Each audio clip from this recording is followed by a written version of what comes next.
Hola, ¿qué tal? Un gusto saludarlos. Mi nombre es Víctor Sánchez. En este momento vamos a ver la nueva norma NIF 16 de arrendamiento. Esta norma derogó a la NIF 17 de arrendamientos. Recuerden ustedes que existe el IASB y este organismo es el que va revisando cada NIC. En un periodo de cada 4 años va revisando cada norma, en este caso las NIC, y va creando las nuevas NIF. ¿Sí? En ese proceso va derogando las NIC, las SIC, las interpretaciones de las NIC, y va creando las NIF y las SINIF, son las interpretaciones de las NIF. En este caso se ha hecho la actualización de la NIF 17 y se ha creado así esta nueva NIF 16. Vamos a ver qué contiene esta nueva norma. Comenzamos. ¿Qué establece? Establece los principios de reconocimiento, de medición, de presentación y revelación de los arrendamientos, ¿sí?, que tienen sobre el rendimiento y la situación financiera. Vamos a ver. El objetivo es asegurar que los arrendatarios y arrendadores proporcionen información, ¿sí?, que proporcionen una base a los usuarios para evaluar el efecto de estos arrendamientos sobre el rendimiento y la situación económica de la empresa que estaría arrendando y la arrendataria. Tiene que proporcionar información relevante, ¿sí?, relevante de activos no fundamentales, ¿sí?, entre un equilibrio entre su costo y beneficio.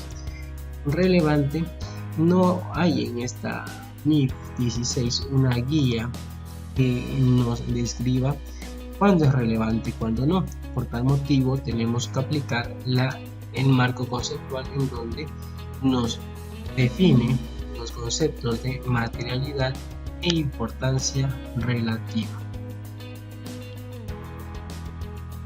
Y entonces tiene que proporcionar información relevante de forma que presente fielmente estas transacciones de arrendamiento. El alcance, ¿sí?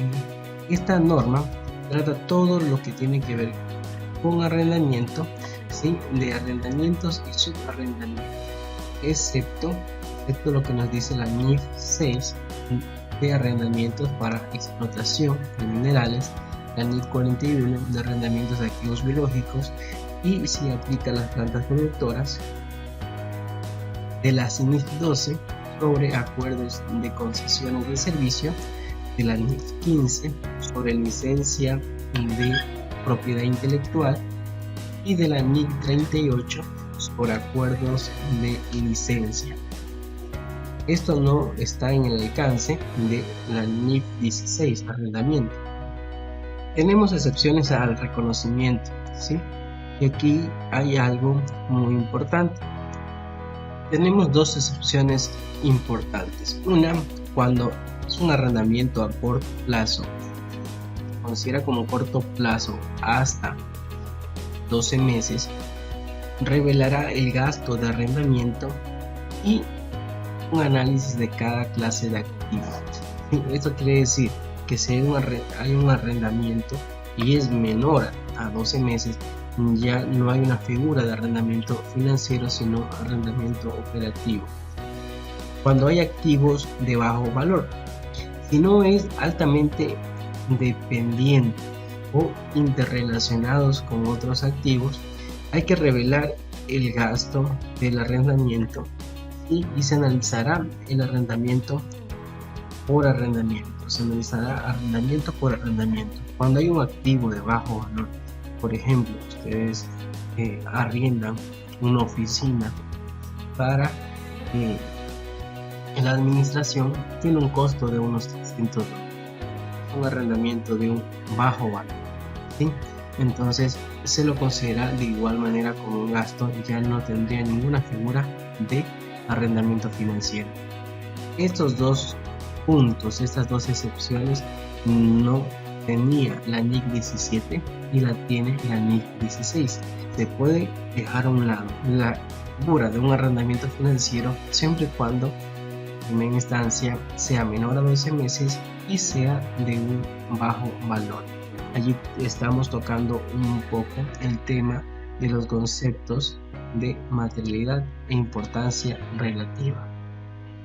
También una aclaración: el arrendatario, ¿sí?, se considera un arrendamiento nuevo si se modifica o se cambia el plazo, o se reconocerá los pagos por arrendamiento como un gasto de forma lineal. Estamos en esta excepción. Debería reconocer, parte del arrendatario, un gasto de arrendamiento de forma lineal. ¿Cómo se identifica si es un arrendamiento operativo o financiero? ¿Sí? Este contrato es o contiene un arrendamiento si se transmite el valor, se transmite el derecho a controlar el uso del activo y por un periodo de tiempo a cambio de una contraprestación. Hay que considerar que se evaluará nuevamente si cambian los términos y condiciones. Cada componente se evaluará como un contrato de forma separada. Arrendatario distribuirá las contraprestaciones sobre la base del precio relativo independientemente del componente de arrendamiento, precio agregado, componentes y que no son arrendamientos, ¿sí? Se determinarán sobre la base del precio del arrendador o un proveedor similar. De esa manera se determinará este precio relativo. Hay una solución práctica: costo-beneficio, ¿sí? Puede elegir por clase de activo subyacente, no separar componentes y contabilizarlos como uno solo, ¿sí? En primera instancia nos dice que hay que reconocerlo como elementos, ¿sí? Este precio relativo independientemente de cada componente. Un arrendamiento por parte del arrendatario tendría que separar cada componente del arrendamiento, y considerarlo como un arrendamiento individual, pero nos da una solución práctica de costo-beneficio para poder elegir por clase de activo subyacente y no separar por componentes y contabilizarlo por uno solo. Eso lo podemos hacer. Caso contrario, deberíamos cada arrendamiento separarlo por componentes y tratarlo como un arrendamiento independiente. ¿Qué pasa con el arrendador? Tiene que separar en el contrato los componentes del arrendamiento y otros para poder ser identificados los cobros por componente, asignándole una obligación de desempeño según la NIC 15. Plazo del arrendamiento. Determinará el periodo no cancelable, ¿sí? Puede haber una opción de ampliar el periodo de que no va a terminar el contrato. Se evaluará nuevamente si es razonable el cambio. Esa una opción de una ampliación o una terminación en circunstancias que dentro del control del arrendatario sea probable que el arrendatario ejerza una opción. Reconocimiento. Cuando se reconocerá en la fecha del comienzo de un arrendamiento, se reconocerá por un lado, ¿sí? Estamos en la parte del arrendatario. Por un lado se reconocerá un activo del derecho de uso, ¿sí? Siempre y cuando cumpla con el marco conceptual. El arrendador no puede hacer uso del activo hasta el término del plazo, ¿sí? El arrendador y el arrendatario determinará la forma de obtener los flujos de este activo que está arrendando, está tomando en arrendamiento. Y por otro lado también se reconocerá un pasivo por arrendamiento.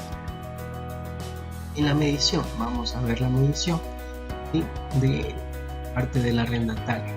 La medición inicial tiene que medir al activo por los derechos de uso al costo. Este comprenderá el importe del pasivo de arrendamiento, los pagos realizados antes con la fecha del arrendamiento, menos los incentivos recibidos, los costos indirectos iniciales, similar a propiedad, planta y equipo. Esto será depreciado.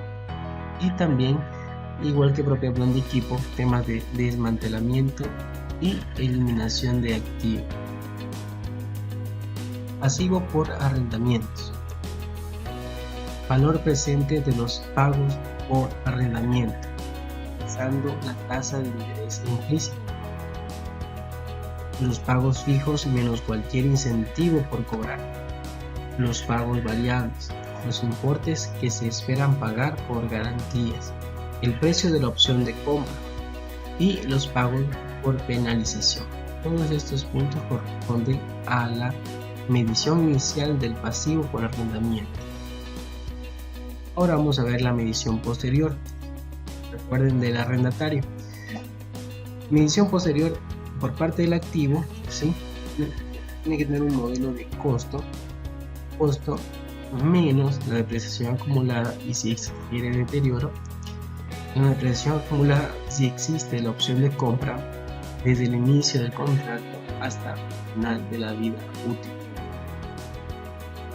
Y si no existe, desde el inicio del contrato hasta el que tenga lugar el primero. Quien tenga lugar primero, final de la vida útil o final del contrato. Hasta allí se debe depreciar. Si es que no existe la opción de compra. Si existe la opción de compra, al final de la vida útil. Si no existe, ¿sí? Al que suceda primero, vida útil o final del contrato. Para el activo hay otros modelos aplicando, por ejemplo, la NIC 40, que es propiedad de inversión, al valor razonable, o la NIC 16 de revalorización. En el pasivo, en la medición posterior, incrementando el importe en libros para reflejar el interés sobre el pasivo por arrendamiento. Va al resultado. Intereses y pagos variables. ¿Sí? En el pasivo, en la medición posterior, reduciendo el importe de libros para reflejar los pagos por el arrendamiento realizado y las modificaciones por nuevas mediciones y revisiones. Presentación. Se presentarán en los estados financieros y en las notas los activos por derecho de uso, ¿sí? Por separado de otros activos. Quiere decir de que el activo por arrendamiento financiero tiene que estar separado de cualquier otro. Y también los pasivos por arrendamientos por separado de otros pasivos. En el estado resultado o en el otro resultado integral, los arrendatarios presentarán de forma separada tanto el gasto por interés y el gasto por depreciación. En el estado de flujo de efectivo, por actividad de financiación se presentarán los pagos de capital, intereses de pasivo y actividades de operación de arrendamientos de corto plazo de bajo valor, pagos variables. Recuerden que hay una excepción cuando hay arrendamientos de bajo valor o a corto plazo, se consideran como arrendamientos operativos y van directamente a la actividad de operación. Información a revelar. En los estados financieros y en las notas tiene que estar revelado de forma acusada la depreciación, gasto de intereses de pasivos, gasto con bajo valor, corto plazo y variables, lo que habíamos visto aquí, ¿sí? Por contratos de bajo valor a corto plazo variables. Tenemos también los ingresos por subarrendamientos de los derechos de uso del activo, salidas de efectivos totales por arrendamientos, incorporaciones de activos por derechos de uso, ganancias o pérdidas que surjan de ventas por arrendamientos posteriores. Esto correspondiente a un arrendamiento financiero por parte del arrendatario. Vamos a ver parte del arrendador. ¿Qué tiene que hacer el arrendador? Arrendador. La clasificación del arrendamiento será operativo o financiero. Cuando es un operativo, si no se transfiere sustancialmente todos los riesgos y ventajas inherentes, allí es operativo. Y es financiero cuando se transfiere sustancialmente todos los riesgos y ventajas inherentes. Depende de la esencia de la transacción y no sobre la forma del contrato. Por ejemplo, cuando es un arrendamiento financiero. Ejemplos: transfiere la propiedad al final del plazo, hay una opción de compra a un valor menor, el plazo es mayor que la vida útil, en el caso del arrendamiento, el valor presente de las operaciones es equivalente al valor del activo y es un activo especializado y el arrendatario puede usarlo. Cuando hay estas circunstancias se lo considera como un arrendamiento financiero. Esta es la clasificación del arrendamiento por parte del arrendador. El arrendamiento financiero se reconocerá, tiene un reconocimiento en el estado de situación financiera y presentará como una partida de cuentas por cobrar. Si bien es cierto, el arrendatario lo reconoce como un activo en arrendamiento financiero, el arrendador por su parte pasa de ser un activo a convertirse en una cuenta por cobrar, un importe igual a la inversión neta que sería el activo que entregó.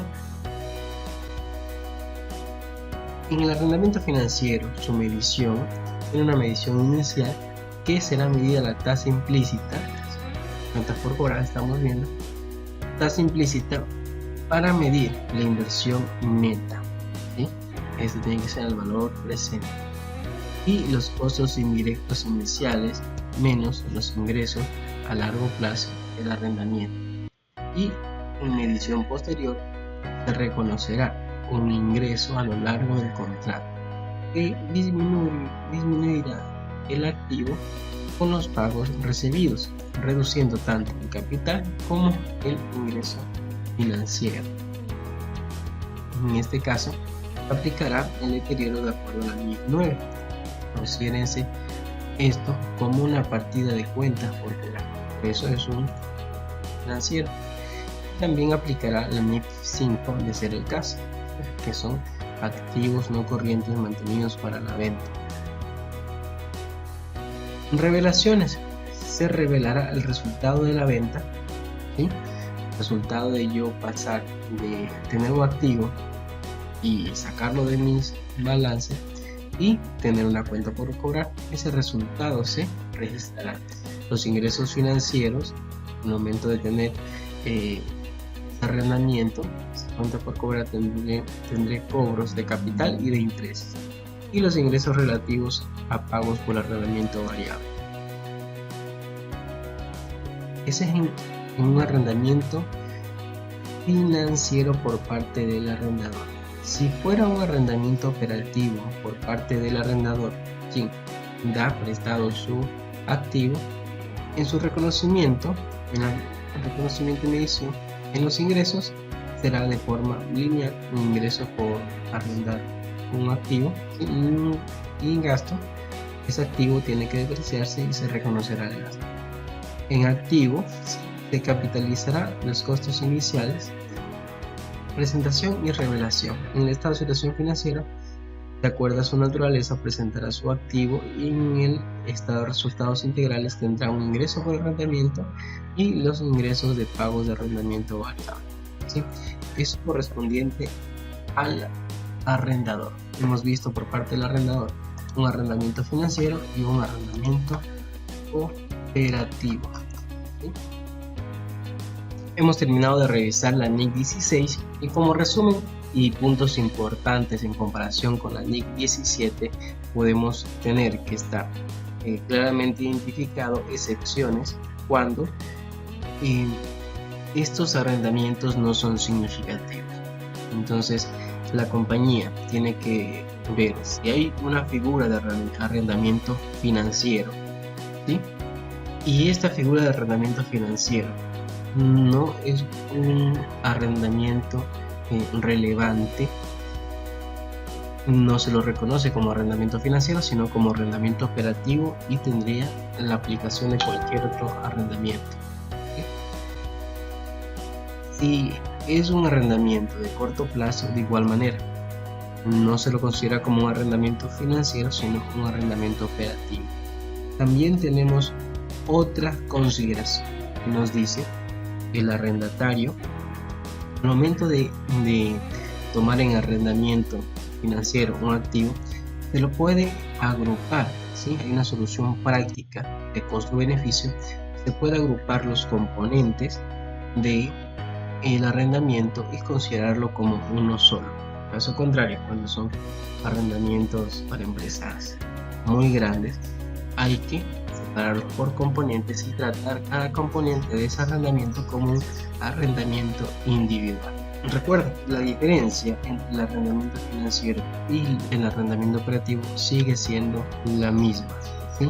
Cuando se transfiera la esencia de la transacción, los riesgos y beneficios de un activo, y de igual manera tiene otras consideraciones, ¿sí? Cuando el valor presente del activo sea igual al valor del contrato, cuando la vida útil del activo sea similar a la fecha del contrato, ¿sí? Entre esas características que bien traía la NIC 17 y se mantiene en la sección 20 de NIF para pymes. Eso es todo, espero que les sirva. Un gusto, hasta la próxima.